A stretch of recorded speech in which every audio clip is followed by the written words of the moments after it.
Hello everyone and welcome back to my video for the 2024 Space Coast Challenge. It was an IDPA Tier 4 match in Florida near the Space Coast. I competed in carry optics as a master using the Laugo Alien Creator Edition, and it was a good time. So here is my video. And before we get started, I want to thank my sponsors, KP Gunworks primarily. They helped me out as a local FFL to me in Lacey, Washington, with all my firearms needs, ammo, transfers, you name it. Also, I'd like to thank the staff. This is one of my favorite matches to travel to every year. One, the stages are very technical, and you get to see a lot of gadgets and gizmos you don't see anywhere else in most IDPA matches. In addition, it's a good time to travel in the winter. So if you live somewhere where it's cold, like I do in the Pacific Northwest, it's a good little vacation and break. Starting off with the results, I placed fourth overall and with a very packed house full of shooters. And I was second in carry optics and second master. There was a few little hiccups that happened that put me where I did, as well as the stage getting thrown out, which we'll get into. But here's the videos from stage one and the warm up. So as you know, with the warm up, I just look at it as it's survive, it's get through, get your finger warmed up, get your mentality right. And of course, right off the bat, I get a reshoot based off of improper hand start position. Luckily, I got to reshoot this as well because I had my first of two malfunctions of the day. So we'll talk about that too towards the end of the video. Are you ready? Stand by.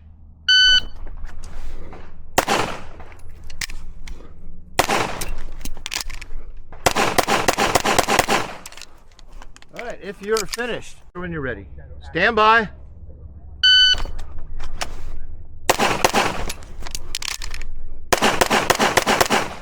All right. Slide forward, pull the trigger, holster.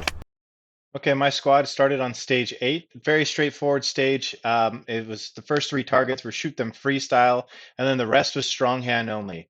This was my first mistake of the day as far as accuracy goes. I really had a clean match, but I did start off the day with a hit on a non-threat on this. You'll see on the very last array, I come up with the pistol up, ready to shoot, and I accepted a poor sight picture. First trigger pull, I see the stake blowout of the back target, which meant I definitely passed through the non-threat in order to do that. But that it happens at times. Otherwise, the stage run was pretty fast. Are you ready? Stand by.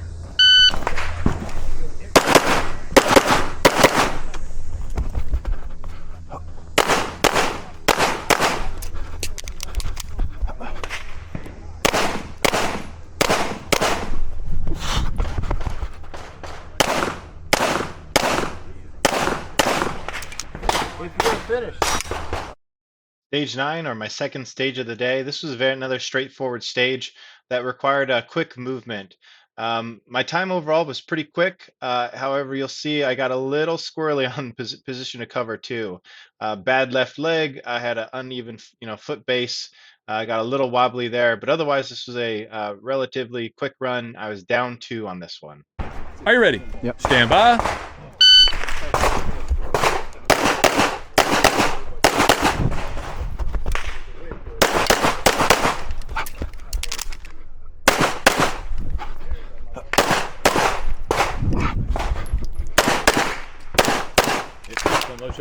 If clear, Okay, stage 10 and a little bit of narrative as far as running this Laugo Alien. So I spent the whole year shooting PCC. The last major I touched a pistol was March of this year, and I really did not touch a pistol until about 3 weeks prior to this match. On top of that, I decided, heck, let's switch it up. It's the Space Coast match. Why not shoot an Alien? And I'd been shooting a 2011 prior to that, or CZ. So a bit of a new gun. It's a little bit finicky when it comes to maintenance and ammo. I live in the Northwest where it's already down in the 40s, and I travel to 90-degree weather with 80% humidity to shoot this pistol. So right off the bat, I had an issue with the slide on the warm up. I went from the light recoil spring back to the standard spring to fix that issue, and then I noticed that the lube that I had on the gun that I traveled out with was bleeding out of the gun and causing the pistol to really slow down and get sluggish. And so what that caused on this stage, which was one of the most fun stages and really required a good timing.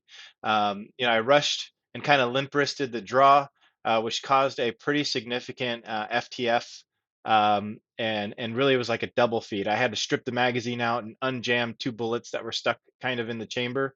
It took about 5 seconds, and then of course I cleaned the run. So this would have put me in a really good spot, starting strong. Again, this stage, if you missed this array that opened up three non-threats at the same time to expose three targets behind it, if you didn't catch it on the first look, you wasted about 4 seconds per time you were waiting for those targets to appear again.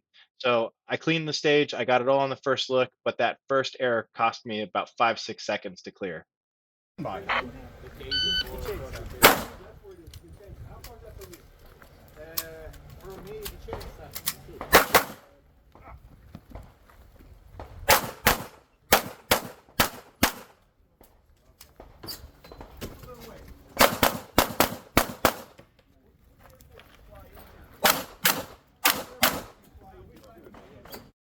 Okay, stage 11. This one was reminiscent of a stage from last year where you had to hold a briefcase in your hands while shooting in order to activate some targets. So it's like, what do you do with your hands? Do you take the risk of holding the ammo can in your hands while you're shooting, which induces sway?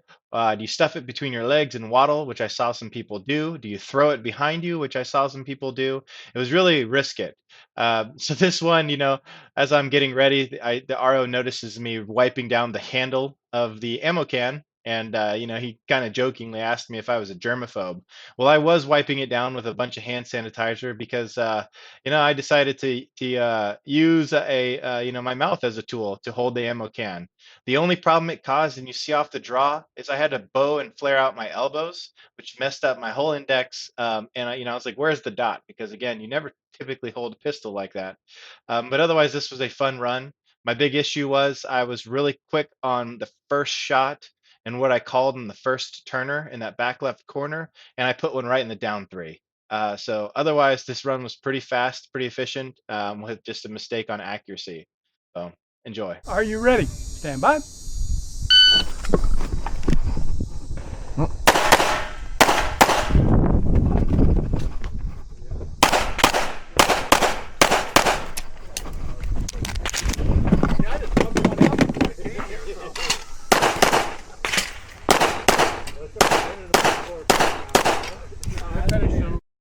Stage 12, the infamous stage 12. I'm cursed with stage 12s, both from, national stage 12 got thrown out. It was a great stage of mine.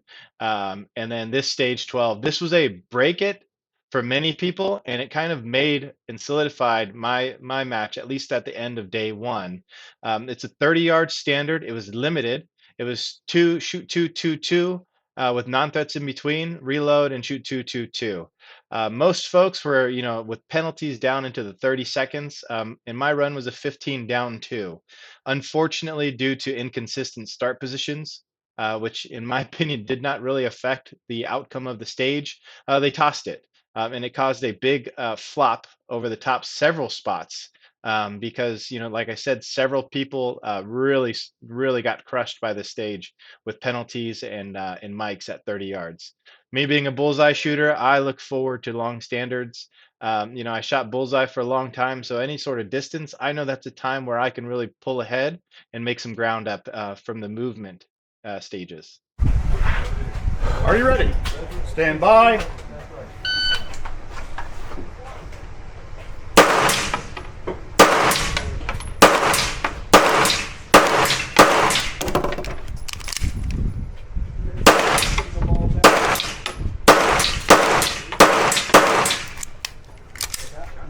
If clear, slide forward, use trigger holster.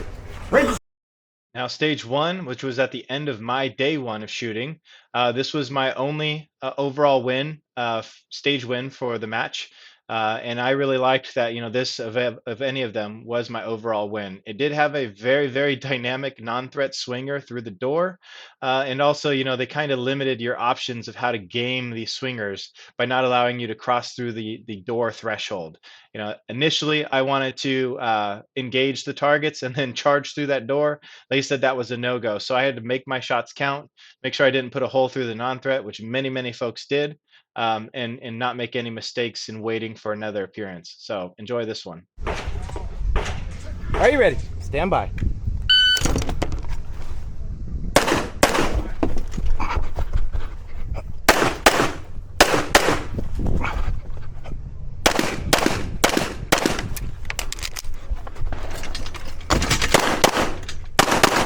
Ah.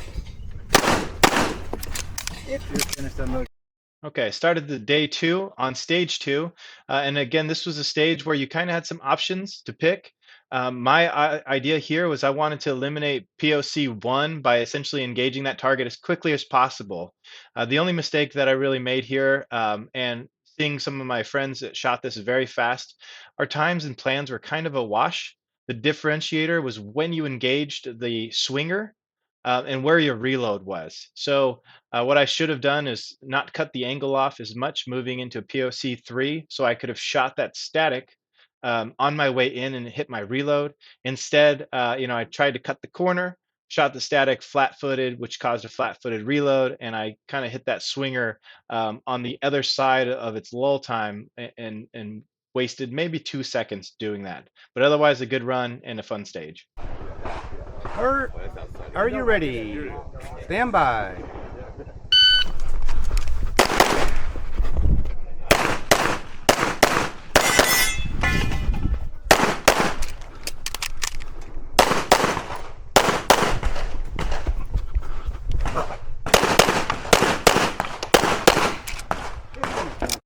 Stage 3 is really a standard disguised as a scenario. In my opinion, there was only really one option for any division, unless you were maybe bug or revolver.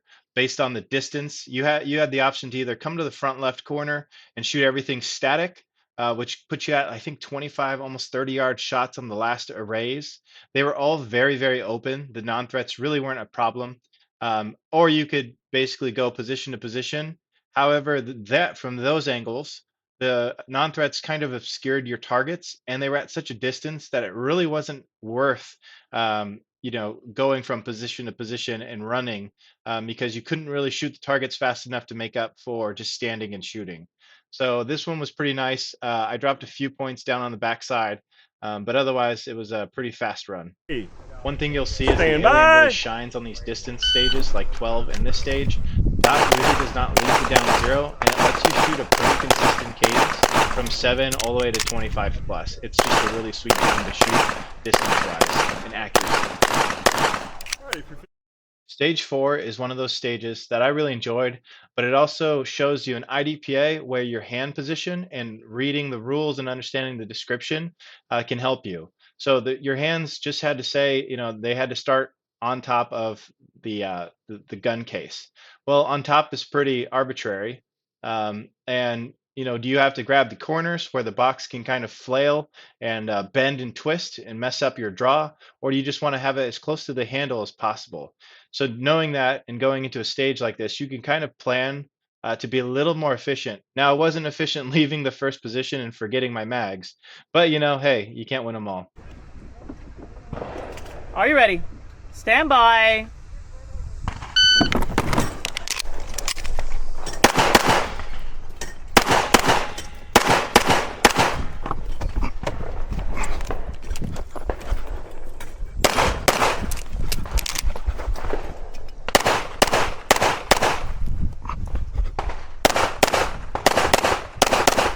Finish unloading sugar. Stage 5 is very straightforward. Really, the only thing was making sure you got your hand through the port and didn't get a trip to Dairy Queen by doing something silly with the port window. Really, this one was just be efficient. Don't mess up your reload plan, and you'd be fine. So very straightforward IDPA stage. Nothing really to talk on here. Are you ready? Bye.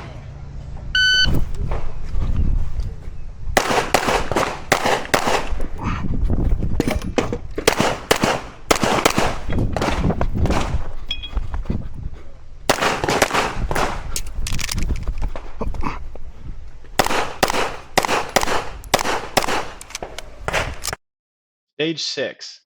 Really, this one was probably the most critical for timing.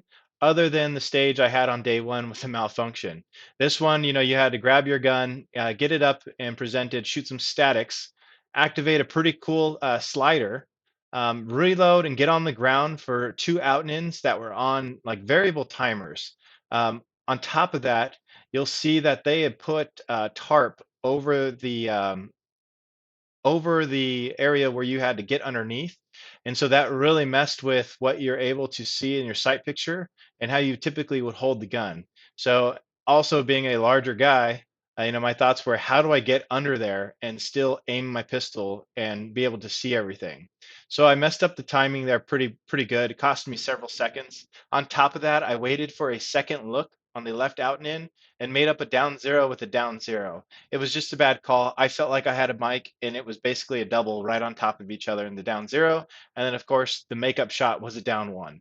So that was pretty silly. But this was a fun stage and something a little more dynamic than what you're used to seeing. Stand by.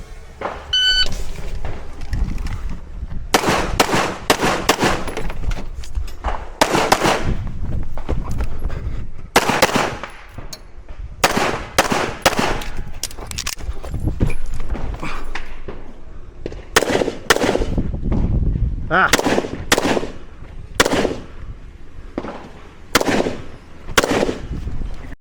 Stage 7, the last scenario stage for the match for me. This one was kind of fun, and it lets you kind of shoot on the move, which you don't often see in IDPA. The only thing is it was a forward falling steel, so there was no way to make it speed up and get that drop turner turning faster. On top of that, really, I took a plan where I basically had to take a tighter body shots. Um, from the right side, I didn't want to go to two ports there. What that caused was, my index, my aim was a little off. I put two in the down one there when I, should have been able to have down zeros. Otherwise, this was a pretty fun stage and something, where you could be a little bit spicier in IDPA.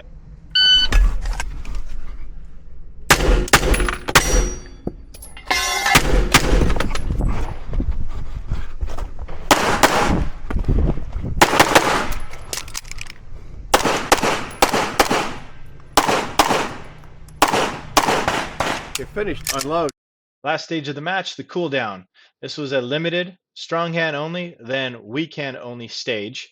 Again, where the alien shines, there's no safety. It's very easy to hold with both hands. It's so stable and the recoil is so flat that shooting it strong hand or weak hand has almost no issues. So I think I was second overall on this one for the match, or at least in carry optics. So it was very easy, not a problem and a good way to finish the match.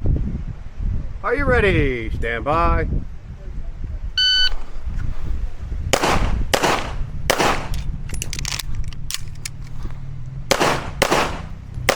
You're finished. Unload. Okay, so that wraps up my 2024 Space Coast Challenge match videos. And then here's the pistol that I shot, which is the Laugo Alien Creator Evolution. And this is the LO model. So it's a big word. So the LO model basically means that it is a slide ride optic versus a frame mounted optic, which you do have the option of switching out this rail to doing. And also this rail has a bunch of grooves in it, and it allows you to put a thumb rest if you want in a ton of different locations. So this pistol is relatively new to me. Those that know, you can see the barrel is frame mounted like a Desert Eagle if you're familiar, which makes it very sturdy, very stable, and also the bore axis is extremely low. I mean, this thing, the only thing that moves is this piece of the slide. So it's got a very light, low reciprocating mass, and the barrel is fixed and is basically in line with my index finger as I pull the trigger. Some neat things about this pistol. It is hammer fired. There's an internal hammer that is upside down. It looks like a striker, but that striker is literally just where the spring rides on for the hammer to come down and hit a firing pin that's about this big located right here. I'll break it down in a second. For IDPA, basically what you do is you need to take the 10 round mags and in order to make them fit the box, and since you only need 10 round capacity, you can get the 10 or 17 round alien mags, and then you then you basically need to buy the Henning P10 base pads, the +0 base pads. On top of that, you can see you have to shave down maybe 1 millimeter of the base pad in order for it to seat in the pistol. Otherwise, it won't seat. All the mags ran flawless. I've got 4 of them. I ran them all in practice as well as through the match, and I had no issues. On top of that, 4 limited optics for USPSA. You can get these 22 round mags, which of course would be much too big for IDPA, but you do have 22 + 1 for an option. On top of that, for IDPA with the Holosun 507 comp and with an empty mag inserted, the pistol weighed I think 43 ounces. I think it was 42.5 ounces. So there was even a little bit of wiggle room there if you want to put a very small light and have a holster. I think a few lights maybe will fit, which sometimes in IDPA is worth having the ability to do. The pistol basically has the same grip angle as a 2011. So for me to transition over in a matter of a few weeks from a 2011 to this pistol, as far as index and grip angle, it was relatively the same. And you can also notice that the grip and shape really looks a lot like a Shadow 2. I mean, it feels very similar to a Shadow 2. So if you are a CZ shooter, or even if you look at where the beaver tail is, and it has kind of an index for your hand to really get all up in, it's very similar to the Shadow 2 in that regards. So there's a lot of really nice functions and features for this pistol. It's really easy to get a nice tight high grip. There's no safety, so it's one less thing to manipulate. You can really get a nice grip on it, and then also from Laugo, you can get a few different G10 side panels. These are the medium. They have got a little ridge, but you can also do like a larger or even a flatter one. I don't think you can change out the back straps yet, but literally you take this screw out, pops this off, and all 4 panels, front strap, back strap, and panels come off, and you can swap. So it's kind of a build-a-gun sort of deal. As far as issues during the match, this gun is picky, okay? It's piston operated, so if I break it down, you can see, one second, pop that forward. So if I break it down, this gun has a piston in it, okay? So barrel, piston chamber, and then here is the piston and the recoil rod and spring. It rides on top of the barrel. And then as far as lubricating this gun, the piston, if anybody shot a piston operated AR, knows that they have to be very, very clean and dry. So no oil goes anywhere near the cylinder or the rod. As far as oiling the gun, you put like 1 drop here on top of the barrel and maybe 1 here and here, and that's all you really need. It's recommended from Laugo, and then from my experience, that's all you really need. On top of that, you can kind of see there's the hammer, all right, and how it's upside down in there. Really, there's like a couple different wear spots that I put a little dab of oil on, but otherwise it does not need a lot. So in the match video, you see I went down there with basically 0 weight oil on. We're in our winter season here in Washington State, so it's cold, and being cold, you don't want thick oil that's going to gum up your guns. So of course I go down there with 0 weight oil on. It was bleeding out all over the gun, probably got into the piston. I immediately felt this thing get sticky after the warm up, and I was like, oh crap, well, So I wiped it down, did not do a good enough job, which caused that malfunction a couple stages later. Cost me several seconds. What I did was I went over, got I had some like spray and clean, got the gun as dry and clean as possible with a couple microfibers, and then I relubricated the whole thing with just a few dots of gun butter. It went very, very light, and I had 0 issues the rest of the match. So again, if you do want to run this gun, can you go put it through a 2,000 round course? Yes, with the right ammo. You have to shoot full metal jacket ammo. You cannot run plated bullets.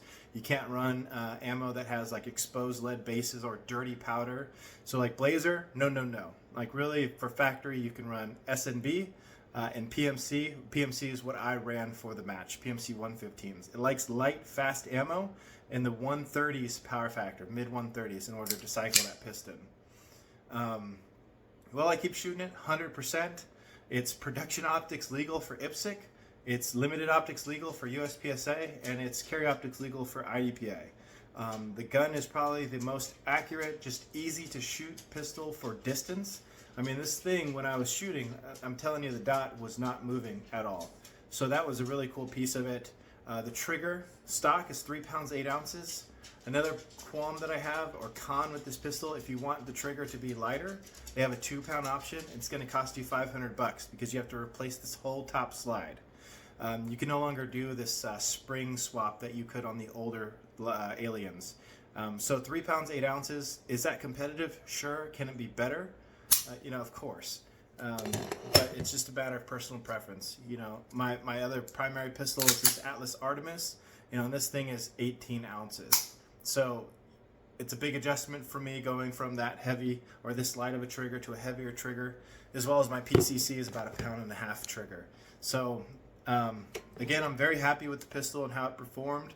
I'll definitely shoot it at another IDPA match and keep shooting it in IDPA matches. But if you know me, I switch guns and like to experiment. Life's too short to just shoot one pistol forever. I mean, I stuck with a Glock for a decade, so I'm kind of overdoing that. And I want to have some fun, shoot some different guns this off season, shoot some different guns next season for some majors. You know, I hit my big goals of making Distinguished Master or making Grandmaster for PCC in a single season. So now, you know, we'll see what happens next. Maybe I'll bust out some wheel guns. Maybe I'll shoot some small guns. And just have some fun with the sport. So I hope you enjoyed this review. At the end of the video, if you stuck around, thank you very much. Again, thank you to KP Gunworks for all your support and being an awesome veteran-owned business down the street. You know, thanks to all my friends and you know, everybody that tuned into this video. So I'll see you at the range. Thank you.